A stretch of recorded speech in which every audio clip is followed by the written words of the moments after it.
हाँ जी, सही पढ़ा आपने। बैंक से कैश विड्रॉ करने की कोई लिमिट नहीं है।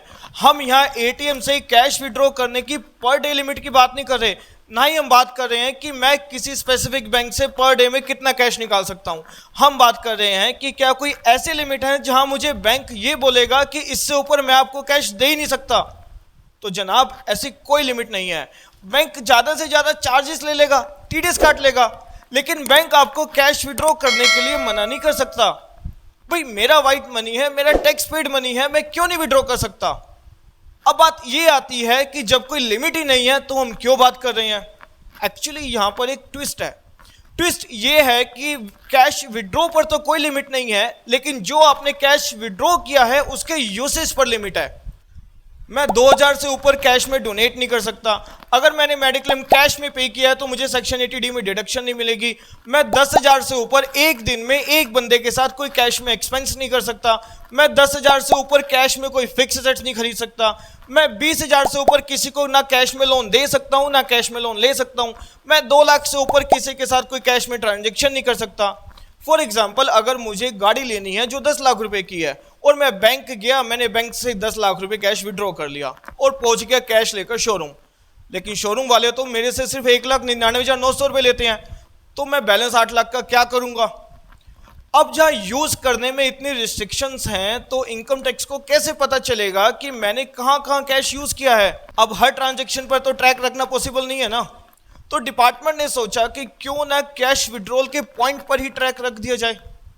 तो इसके लिए एसएफटी ले आए कि अगर आपने अपने करंट अकाउंट से 50 लाख या उससे ज़्यादा कैश विड्रॉ किया है तो बैंक इनकम टैक्स डिपार्टमेंट को रिपोर्ट करेगा कि इस पैन नंबर पर इस अकाउंट से इतना विड्रॉ हुआ है।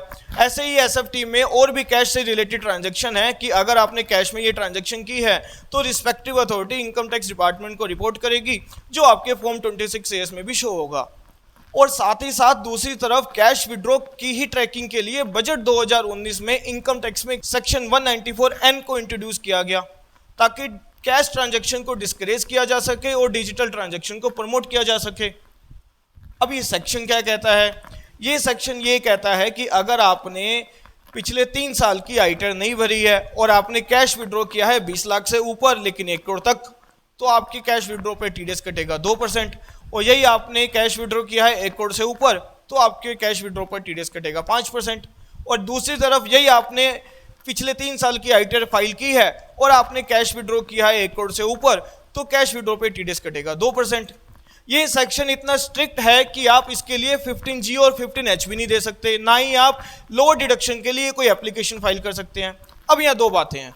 अगर मैं एसएफटी या सेक्शन 194N की लिमिट से कम कैश विड्रॉ करूं तो क्या तब भी मुझे नोटिस आ सकता है? जैसे करंट अकाउंट में कैश विड्रॉ की लिमिट 50 लाख है, मैंने दिमाग लगाया और विड्रॉ किया सिर्फ 49 लाख, तो क्या मुझे नोटिस आ सकता है? आंसर इज यस, नोटिस तब भी आ सकता है। बस फर्क सिर्फ इतना है कि मेरे 26AS में ये ट्रांजैक्शन नहीं आएगी तो नोटिस आने के चांस कम हो जाते हैं, लेकिन इसका मतलब ये नहीं है कि डिपार्टमेंट मेरे से 49 लाख का यूज नहीं पूछ सकता। दूसरी तरफ अगर मान लीजिए मैंने ट्रांजैक्शन की या कैश विड्रॉ किया लिमिट से ऊपर तो मेरे 26AS में तो आएगा, तो ऐसे केस में नोटिस आने के चांस बढ़ जाते हैं, जहां डिपार्टमेंट आपसे ये पूछ सकता है कि ये जो आपने कैश विड्रॉ किया है इसका यूज कहां किया। सारा क्रक्स सिर्फ इतना है, कैश जितना मर्जी निकाल सकते हैं, बस उसका यूज इनकम टैक्स के प्रोविजन के अनुसार ही करना है। अगर आपने कैश का यूज इनकम टैक्स के प्रोविजन के अकॉर्डिंग किया है तब चाहे नोटिस आए या कुछ भी आए उसका ठीक से रिप्लाई दीजिए, घबराने की कोई जरूरत नहीं है, नो टेंशन।